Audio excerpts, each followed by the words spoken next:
Well, good afternoon and welcome to Seattle's Eastside Real Estate Podcast. I'm Dan Edwards with the Eastside Real Estate Team, and we are live on Facebook and YouTube. You're welcome to comment. This is our new StreamYard podcast system. We're trying it out, so if it's a little funky, the complaint department is complaints at the Eastside Real Estate Team. So fill that inbox with all of your complaints. In the meantime, it is Wednesday, September 22nd. We're going to have a great show today. We're going to talk a little bit about down payment. We're going to talk about what's going on in the housing market. We've got some great guests, Pat Foy and Chris Steele with Beechwood Properties, talking about investing in properties. If you are not a subscriber to the podcast, you can do so by subscribing. I think there's a bell somewhere here on YouTube that says subscribe or like or follow us on Facebook. Your questions on the podcast are welcome. So feel free to add your questions, comments, and like I said, your criticisms go to the comments department. Also, you can listen to these podcasts online anywhere podcasts are podcasted, Google, Apple Podcasts. I also believe we're on Spotify. So awesome. Now, before we get to our guests, we're going to have some real talk. And today we are talking about down payment.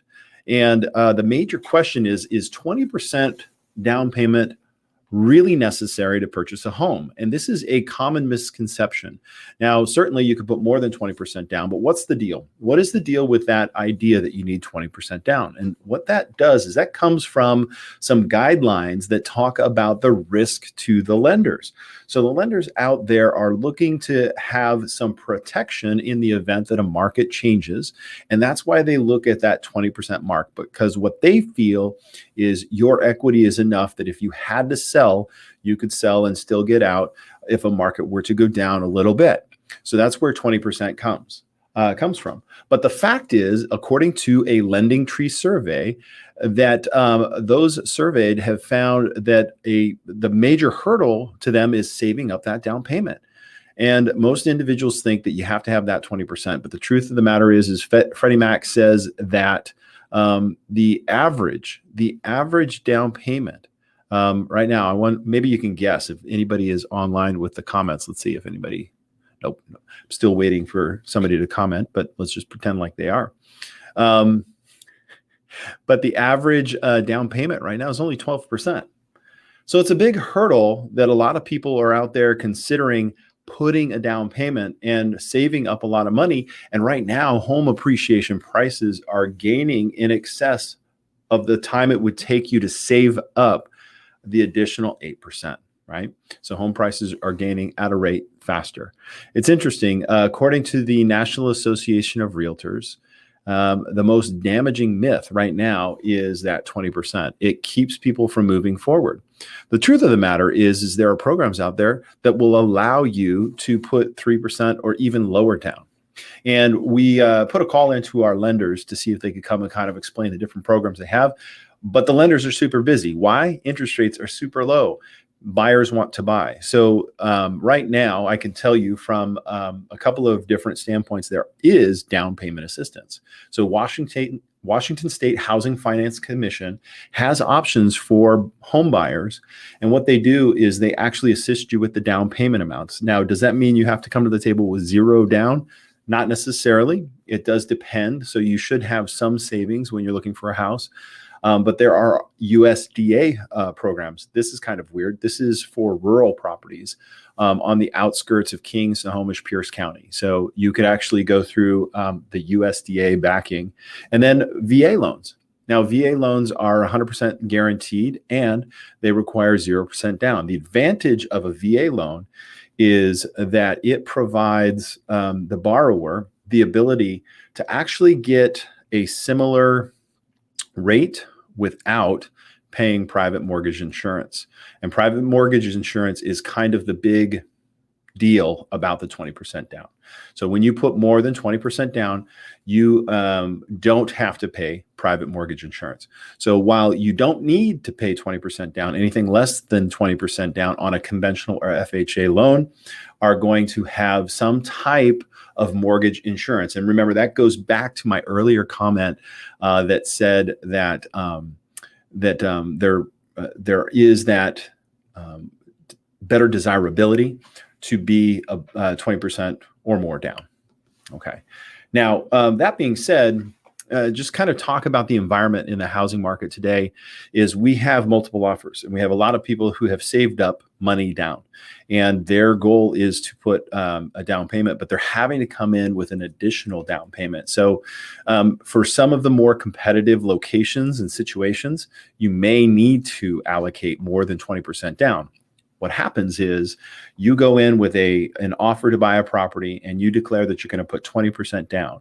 Now, if that property is, let's say, $800,000 and you bid it up to $1 million, but the bank only says it's worth $800,000, you're going to have to come up with the difference between that and your down payment. I'm not going to do math on the fly quickly, but that's the reason why many people that are looking to be in a competitive market actually have to have more than 20% down. So on one end of the spectrum, there is the 20% plus down.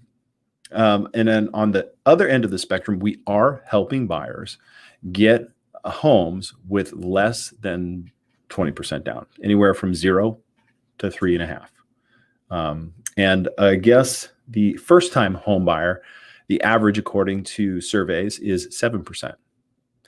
So long story short is that 20% down is a total myth. We have ways of helping you out. And if you're a prospective buyer and you don't want to put full 20% down, reach out to the Eastside real estate team. We will connect you with a lender that can go over all your available options because they're unique to all situations, and providing you with assistance. So don't let that 20% down myth keep you from buying a home.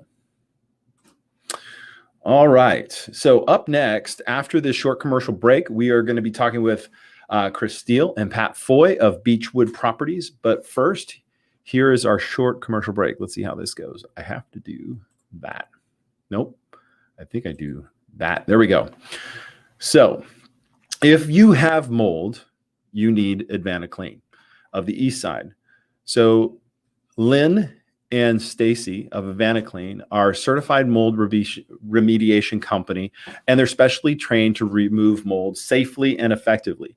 We've recommended them to many of our clients, and I recommend them to you as well. If you are curious, you're not sure if you have an issue with mold, feel free to reach out to the Eastside real estate team, or you can call Lynn Ladle at Advanaclean at 425-419-6525. That's 425-419-6525.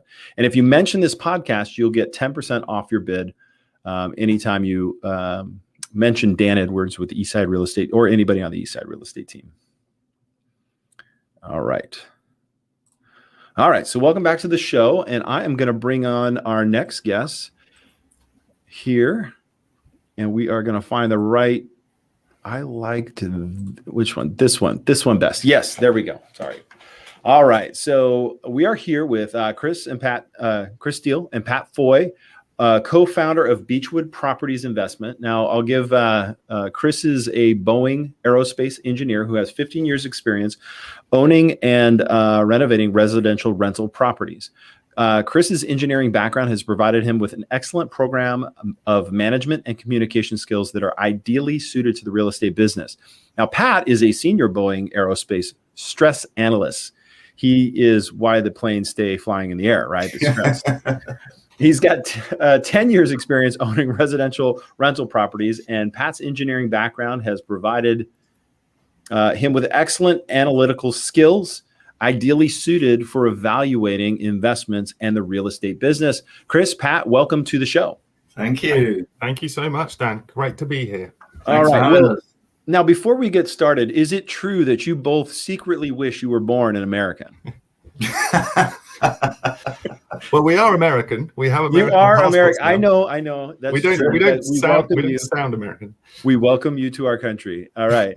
So let's start by talking about real estate investing. So how did you guys get started in real estate? Well, there was, we always knew we wanted, well, I say we 4 or 5 years ago decided we needed to do something else. And to cut a very long story short, we there was a rambler down the street from where I live on a huge lot, and within a year that had been turned into 4 $1.2 million homes. And having searched for a while, what are we going to do? What are we going to do? That was like, oh, we need to get into real estate. So that was kind of the catalyst that triggered it, really. Yeah, we wanted to start a side business. We really wanted to accelerate our retirement and get out of our jobs. And we previously had single rental houses before, but we really wanted to accelerate a lot. And we're trying to think of a side business. And we just thought to ourselves, well, this is something, you don't have to make something or build a prototype or produce anything. It's already been done. And there's so much literature out there that you can read and so many podcasts, you can learn it and follow what other people have done. So so we figured that it would be a good idea. And we met a lot of people, went to meetups and talked to guys like you, learn the ropes. So actually, I think that's a key attribute there is setting up a time to just kind of gather information, right? Yeah. Yeah. Now you have done quite a few homes and flipping homes. Can you still make money doing that, flipping homes here in the Northwest? Yeah. Yeah. Do you want to take this, Chris, or do you want me to? Yeah, well, we have done. We've done quite well out of it. The market's been very good to us. We're currently only have one going. We've done 10 or 11 flips, and we've done quite well out of it. It's been a learning experience, though, hasn't it? It's been a very big learning experience. It's not HGTV. It's definitely not that. Well, let's talk a little bit more about that because, a lot of people, when they think about investing in properties, they go to HGTV, they think about that, the glamour, all those kinds of things. And, I've been around a lot of investors and it's hard work and it takes very careful consideration and, reading your bio, Pat, talking about the analytics, right? Walk me through what is some great advice that you got from those experiences that somebody can shortcut now and take that next step into doing a property rehab? So I'm being an aerospace analyst, tend to err on the side of conservatism whenever I'm running the numbers. Thank you. I appreciate that. And but it also works in the real estate world as well. You don't know what the market's doing. We've been lucky to have had so much appreciation in the houses that we've been buying and selling, and to be honest, that's actually saved us on a number of occasions as well because we've made mistakes like everybody does that breaks out into new business. And so my analysis that I'll do, there'll be quite a lot of conservatism in the cost of the rehab. And we'll pad all the numbers as best we can. And you don't really know what you're getting into when you first go in, when you're first kind of doing your first few flips, because you've not got the experience as to how much a rehab's going to cost. So you're kind of relying on general contractors and multiple bids, and you kind of get a feel for that and your analysis becomes more refined as you go on. But another really key thing which is important in the analysis, is what the after repair value is, the ARV. And we are quite conservative going into that because we can't guarantee what the market's going to look like in 6 months or in 10 months time.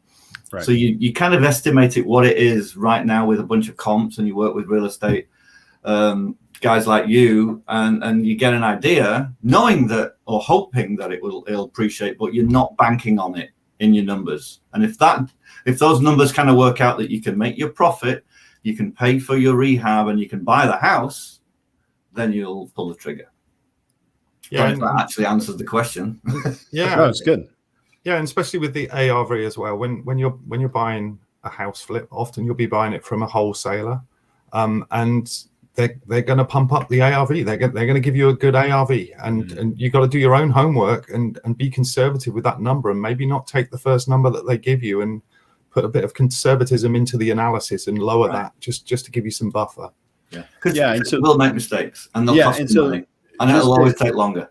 Yeah, and just to kind of for those watching later or listening now, a couple of terms: ARV, after value, after rehab value, and then wholesalers. So wholesalers are individuals that are out there kind of knocking on doors, pounding the pavement, looking for individuals that might be just wanting to get the home unloaded. So it's not going to the market, right? Now, how many different wholesalers have you guys worked with in the past?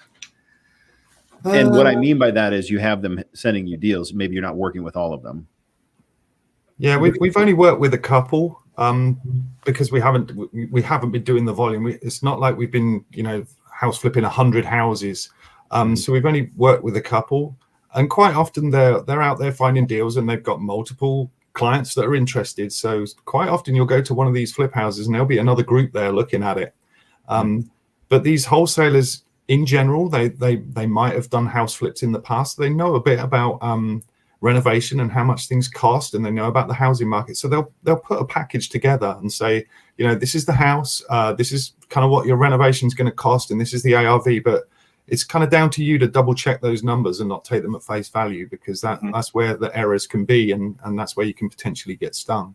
So essentially doing your own homework. Exactly. Yeah. Excellent. All right. So you have made a shift in your main purpose of investing and shifted to multifamily investments. So what made you make that shift to multifamily? Cash flow.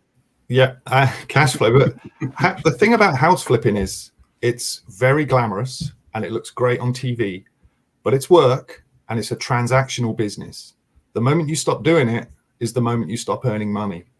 Whereas multifamily investments, if you can get yourself into a sort of large multifamily investment with a lot of units that are all pumping out cash flow, it's like having little oil wells out there constantly paying you money. And so while we were flipping, we were already in multifamily investments, but we've just decided to focus more of our attention on it. Yeah, and I think the key that you said there, Chris, is I've learned from some of my investing mentors that that flipping properties is a business, because when, like you said, when you stop doing the business of flipping properties, you're no longer making income. But multifamily or even rental houses is an investment, because it's basically making money while you're sleeping. Absolutely. Yeah. So if you stopped doing anything on that, because if I understand it correctly, your multifamily properties all have property managers, correct? Yes, correct. Yes. Yeah. So a lot of your work was at the beginning, picking and choosing the investment, and then now you're hands off looking for the next one.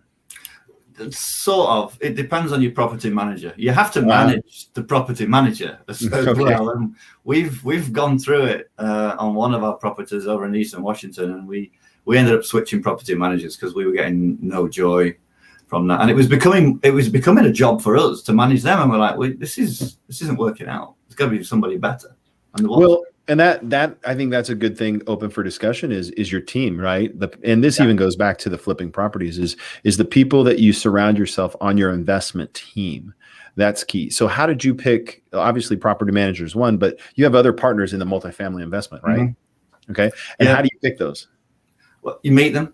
There's really no substitute for face-to-face meeting. Go and grab a coffee with them, and just find out what they've done, what they are doing, and it's often, if you get on with them, you're going to make reasonably good business partners. Chris and I are best friends, and we've known each other for 20, 30 years now, and we just work together great, really. Yeah, so you got to meet them. Yeah, and meeting them is not easy. You got to go to meetups, places where real estate people are, and conferences, and you got to kind of get out of your comfort zone and meet a bunch of people. And not every meeting you have or chat that you have is going to end up with something, but that could be the place you can find your partner. And we found partners, and we flipped houses with partners through going to a meetup and meeting people. So networking in those events, just the value in that is huge, and so it's sort of a numbers game. So the more you go, the more people you meet, the better chance you've got of meeting the partner for you. Yeah. Is there a specific meetup, or I know meetups, you can just kind of go there, but is there anything specific that you recommend for somebody watching this? Well, we went to I can't remember what it's called, but Fixated on Real Estate. There it is, Fixated on Real Estate. It's Tal Yarber is the guy's name who runs it, and used to be in the Renton area, but now it's in Bellevue, I think, near the college. Yeah. And he also used to put together a conference each year. I think it was called the Badass. I see my American accent there. Real estate, badass, real estate. Badass. he put that together. It was great. Like we went several years, and it was awesome. We'd see the same people there, and it was great for networking. And we met a lot of people, and they always had speakers talking about different things with real estate. So we got into it through that meetup primarily. Yeah, there's a big learning curve to go up basically when you're starting out. Gotcha. And obviously finding mentors, finding colleagues and stuff like that, that's important. Totally. Yeah. All right. So multifamily investment, tell me about your coaching that you guys are up to. Yeah. So we're just sort of, we're sort of going to stop flipping so much. We're keeping our multifamily investments going, but also we're opening a kind of coaching arm to our company, and we're starting a podcast. We've also got a book in the works that will be out next year, and then hopefully after that, an online course. And the reason we're doing this is just because we want to give something back. We've kind of gone from just being regular W-2 employees to we still are regular W-2 employees. Yeah, we're still working, but we're also running 3 businesses. We've got a flipping business, a multifamily business, and now a coaching business. And we want to give something back. So we're starting this coaching side arm of our business, and it's not so much real estate focused, more entrepreneurship, because not everyone's going to pick up real estate as their profession or in their side business or something. So we just want to talk a bit about entrepreneurship. And also we found that even if you know everything about real estate, if you learn everything, you could still fail. And we found that because you also need the success habits, and you need to upgrade your mindset. So we want to be teaching people about that kind of thing. So who would be the targets for this coaching program? Well, we are calling our podcast Middle-Aged and Miserable, because that's exactly what we were 4 years ago. And so it's really for anybody who finds themselves middle-aged and miserable, if they're in a job and they're you're just old and miserable. Yeah, right? That's right. or even somebody younger that doesn't want to become middle-aged and miserable. They will become middle-aged, but not necessarily miserable. Yeah, they can't fight that. Yeah. So it doesn't matter if they're a real estate investor or want to be or are involved in real estate. It's going to be a little bit of mindset, right? And habits of success, that kind of thing. Yeah, we're gonna be talking. If they're into real estate, that's great. It works. Whatever side business or whatever business they have, we're going to be talking about the importance of personal growth, which is, like as we talked about earlier, stepping out of your comfort zone. Yeah. As you grow and you have this business, your problems will get bigger, so you have to get bigger. Yeah. We're going to have success habits like taking action, constantly taking action towards your goals, and actually creating the goals.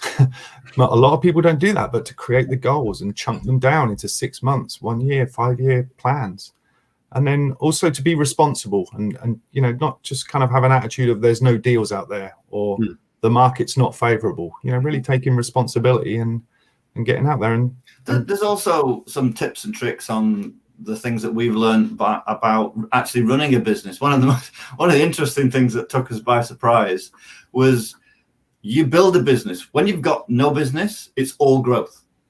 And then when it's growing and operating, that takes time to run. Mm-hmm. And we were like, we were just expecting this growth to just keep going. But no, all our time is getting sucked up in operating a business. Yeah, absolutely. Okay, so we've stopped growing. So how do we fix that? That's right. Yeah, and that's something that real estate agents run into for our business. We go out there and we procure a listing, or we're working with a buyer, and then you're working on that, and then you're not out there looking for more business. Yeah. It's the same with any business. That's right. Yeah. We've had to purposely put aside time each day to work on actually growing our business, because otherwise, like you're saying, Dan, you just kind of stagnate and you're just operating and existing at that point. Yeah. We have to keep growing. And so what are people going to find when they go to this website, Beechwood Properties? Anything? On our website, on beechwoodpropertiesinvestments.com, it talks about our multifamily properties. It's got some pictures of our house flips as well. Oh, is this the wrong URL? No, that's right. Oh, okay. Beechwoodproperties.com. Okay, I heard you say propertiesinvestments.com. So sorry. Yeah, you're right. It is beechwoodproperties.com. The company's the full name of the company is Beechwood Properties and Investments.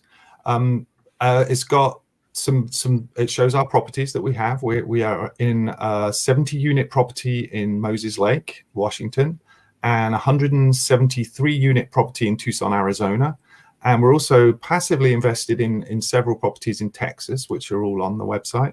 And we've also got some FAQs, and answering questions on what multifamily investing, how it works, and what our business plans, how a syndication works. Yeah, there's loads of information on there that people can go in and take a look at if they want to learn about multifamily investing.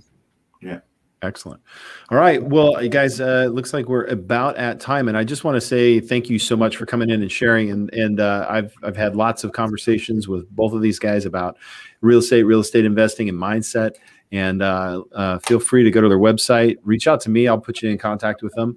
I highly encourage you that if you're looking at middle age, or you're looking at your job, and if anybody's read Rich Dad Poor Dad, the idea is to have that job, then to feed that passive income.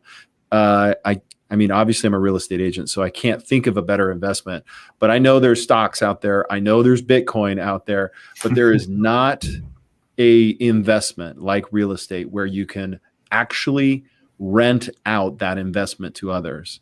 There's nothing like it. Real estate is it. I highly recommend that you find a pathway to taking the next step. Reach out to these guys. They'll be happy to over a pint or a workout share. Share. And just one more question for you guys. How much weight can you lift over your head? Not as much as you, Dan, of course. True. Very good. Very good. Thank you guys so much for coming on the show. I appreciate it. Thanks, Dan. Thanks a lot. Right. Bye. We'll see you later. All right. We will now finish out the show with just a kind of a humble brag, if you will. We had a great bit of success with a property, and I want to just share the story briefly. Let's see, I'm trying to share a screen. And there we go. Okay, we're going to do Chrome tab and this one. So we listed this property last week. I think you can see it. There we go.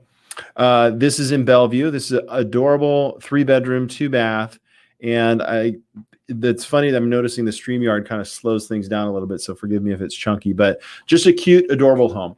Listed for $975. We had 16 offers yesterday, and sadly could only pick one to be the new owner of this home. And it went quite a bit above asking. So over 20% above asking. And the reason why I'm sharing this, yes, is a humble brag, but also too, to let any of the folks out there know, if you know of anybody that has a home that maybe they're sitting on, they're thinking about maybe selling it in a year or 2 years from now, there's something going on right now with a lack of inventory that is driving a tremendous amount of competition. Love an opportunity to talk to them. Maybe the house isn't ready. We've got some resources for you out there. But most of all, I want to just thank everybody for watching the Seattle's Eastside Real Estate Podcast. I'm Dan Edwards, managing broker of the Eastside Real Estate team. We'll see you next time. Take care.